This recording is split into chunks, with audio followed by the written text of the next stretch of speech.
Hi, so different video for today.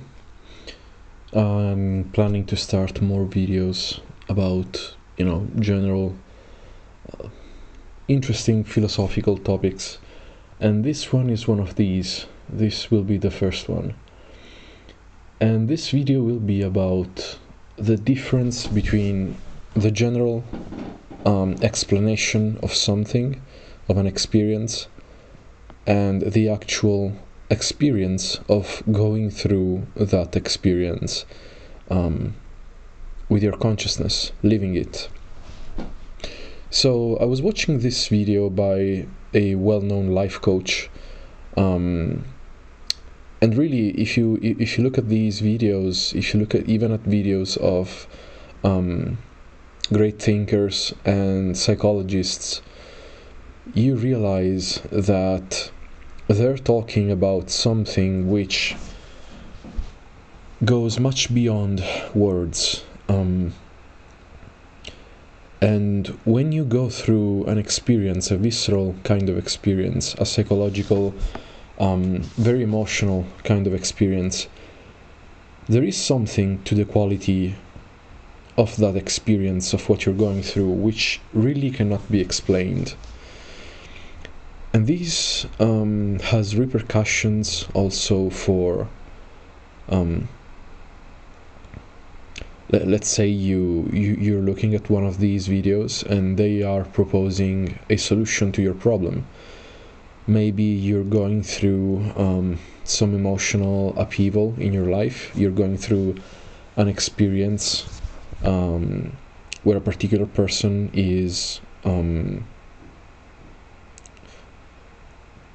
making you feel.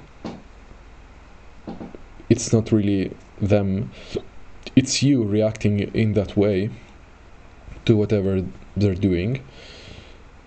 And so let's say you are reacting to them, to what they're doing, in a very strong way, and this creates very strong emotional currents in you.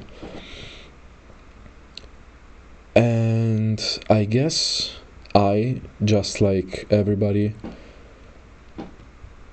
approached these kinds of videos to understand what is going on with you, with yourself, with myself in my case, and maybe to avoid suffering, because that's the most the strongest motivator for us humans, to become better, because you are pushed into becoming better to avoid suffering, right? You'll do much more to avoid suffering than to seek pleasure. So the reason behind trying to avoid this suffering, these experiences, is the avoidance of suffering. And in a way, you can try to take in as many instructions, as many teachings, as many discourses, as many explanations of these phenomena as you want, but in the end, you still gotta go through it, you still gotta live it. So what I want to say today is that there are many times, actually maybe all of the times until you get to this realization, that you have to go through whatever you have to go through, and you just can't avoid it. And if you try to avoid it, it's going to be, you're going to repress whatever you are trying to avoid, be it emotions, be it events which are fated to happen to you, and you just can't. I mean, you can become equipped as much as you want to avoid these kinds of experiences, but in the end, I guess, there are times, the majority of times, that you just can't avoid them, no matter how much you are intellectually prepared, no matter how much you intellectually grasped whatever you are going through.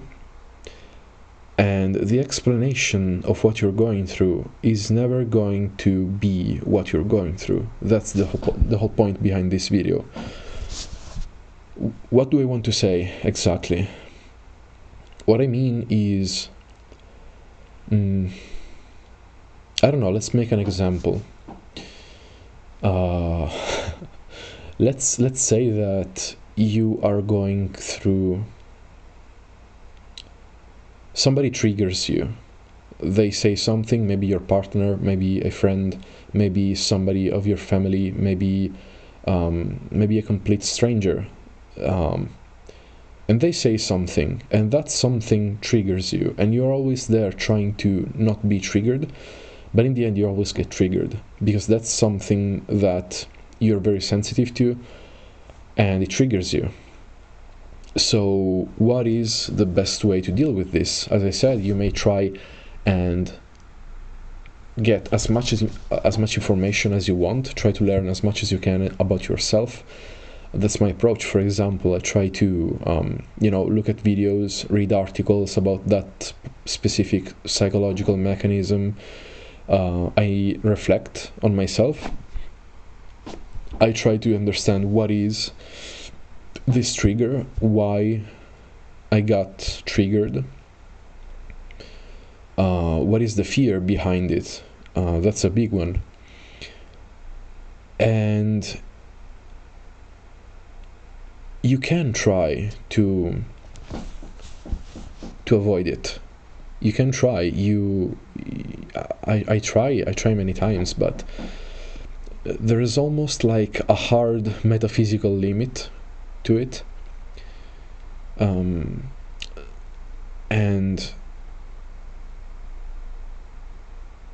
you can become somebody that gives incredibly useful tips and suggestions to other people, but in the end, what they're going through, you don't know, and what you are going through, they do not know.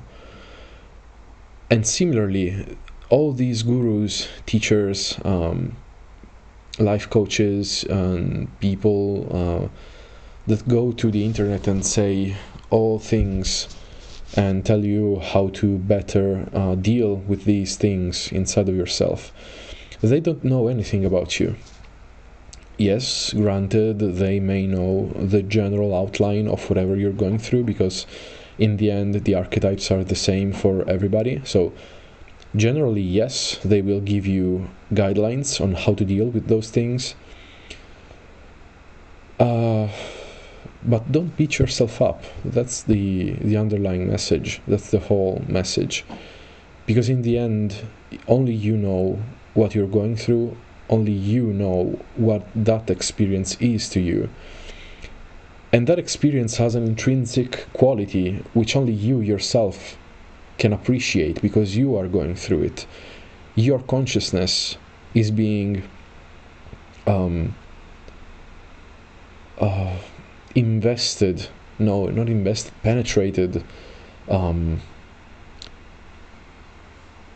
enveloped with this experience, with these strong emotions, with this particular experience.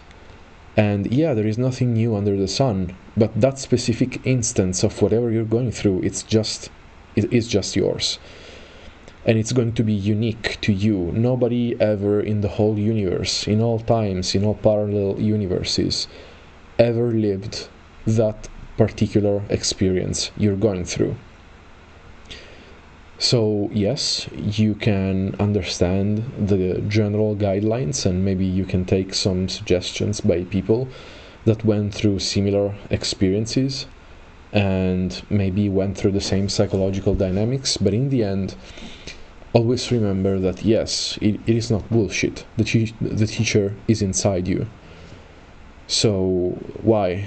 Because your experience, the experience you're going through with your consciousness, is singular to you and yourself only, and it's unique, and it will never repeat. It never repeated itself anywhere, at any time, with anybody else, and if it did, that was another person, it wasn't you. So yeah, that person has a different consciousness, is completely different than you. So it automatically becomes a completely different experience, because the consciousness receiving it is completely different. So yeah, don't beat yourself up if you seem to be stuck on the same patterns that repeat over and over, and maybe you're thinking, I should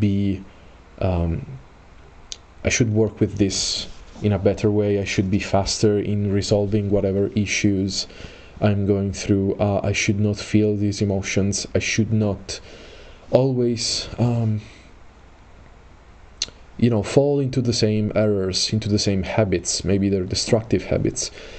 It's okay, don't beat yourself up, because it's something that you have to go through and it's unique to you. And when you give the explanation, the intellectual explanation, or you receive an intellectual explanation of whatever you're going through, it's still an intellectual explanation, and it lacks the life of and the truth of the actual experience. An intellectual explanation is a corresponding model that some consciousness is trying to construct around an experience, but it is not the experience, it is a map, it is not the territory.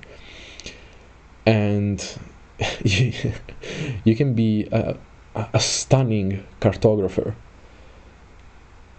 but if you are not there in the mud, in the territory, in the actual territory, making the walk, making the struggle to go through that territory, meaning if you are not there explaining intellectually things, but you are actually there living, having the actual experience of things, which is life, then it's a completely different thing.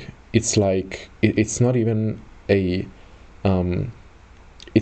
about levels of experiences. It's like a completely different paradigm.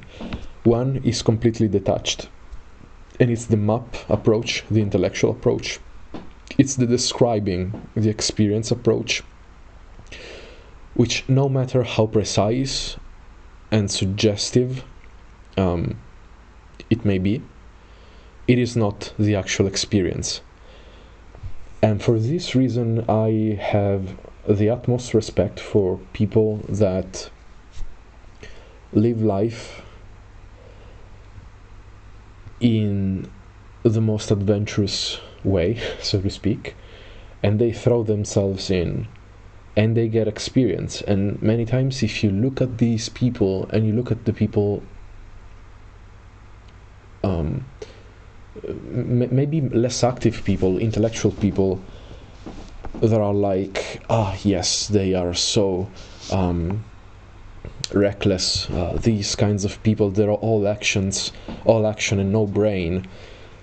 And I'm like, yeah, but have you tried to actually make the action and live the actual experience, instead of sitting somewhere and commenting on the experience, and maybe trying, inferring, extrapolating all the wisdom that you want from the observation of those experiences? Have you tried to actually live and go through that experience firsthand, living it with your consciousness, experiencing it viscerally, living it?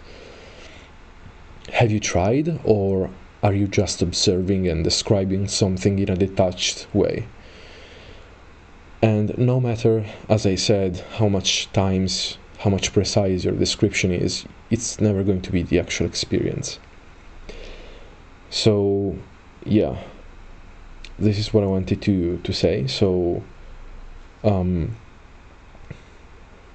not to say that it's always better to just forfeit any kind of observation or intellectualization of experiences, because we need both.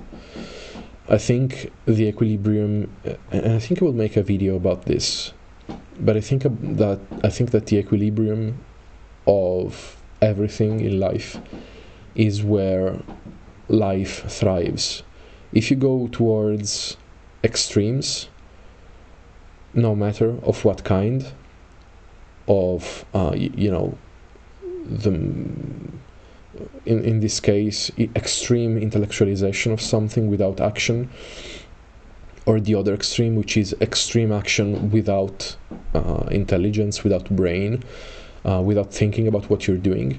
I think either extreme is where suffering and death reside, and life is in the equilibrium, and by correspondence we can see this everywhere in reality. Life thrives in the middle. So yeah, we need both. We need action, not too much, but we also need thought, and well thought out action. And when there's too much thought, stagnation and lack of contact with reality can ensue. And when there is too much action, there's blind action, and bad outcomes are much more likely to occur. So, closing this parenthesis, these were my reflections for today on the differences between the actual experience and the intellectualization of experience. And I guess this can also tie into to magic. This ties into everything, I guess.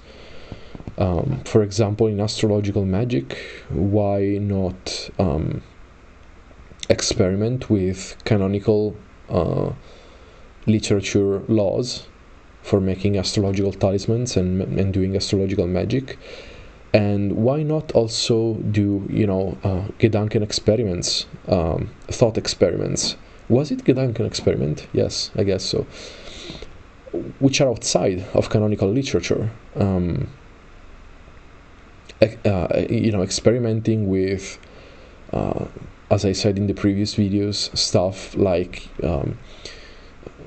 fixed stars and planets co-rising instead of the projection to the ecliptic. What about calling a star when there is no planet and the star is rising or culminating? What about trying talismans when the planets are in different houses than the 1st or the 10th? What about creating talismans for other people that you bring with yourself, maybe with the significator into the 7th house, so that you bring that energy to what people are around you? It may be horrible, maybe there's something in canonical literature that forbids this, but it could be nice to try and see what happens, and of course with all the protections. Always wear a condom when experimenting with astrological magic, yeah, why not try? Why not think, philosophize, of course, after having studied what is canon and what is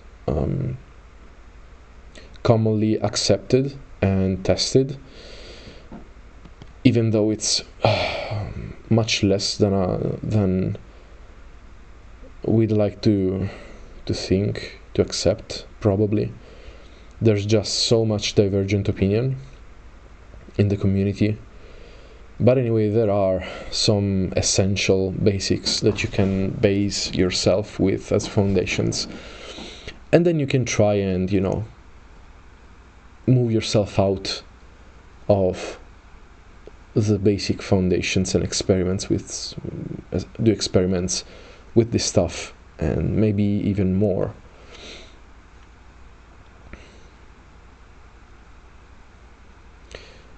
And you may find that the description of your experience by somebody that is much more experienced than you may beat you down, but your actual experience may reveal to you something completely different and maybe even viable. and much stronger than what was commonly thought, especially if you are somebody that works with this kind of stuff in a shamanic way and you have direct contact with the spirits, the divinities, etc., etc. And in that case, of course, the intellectualization of whatever you're going through will not be kind to you, and many times it's perfectly logical on the motivations on why it shouldn't be possible, on what you did why it shouldn't be possible, but you did it and it was possible. And so that's, I guess, that's one way direct experience can trump over the most logical and the most perfectly constructed intellectualization of the process, of whatever process you are putting yourself into. So yeah, there is nothing which is better than the other thing. Action is not better than intellectualization. Intellectualization is not better than action. Both have to walk together. And I guess Gurdjieff was the guy saying that experience and knowledge have to walk together. Too much knowledge and you risk isolating yourself from the world and it becomes a burden. Too much experience, too much action, and yeah, you can stray from the path because you're going to do things in a blind way. So you need both. Always go for the equilibrium. Yeah, and now back to the Ivory Tower. This has been Eduardo Costa, and yeah, credits. Goodbye.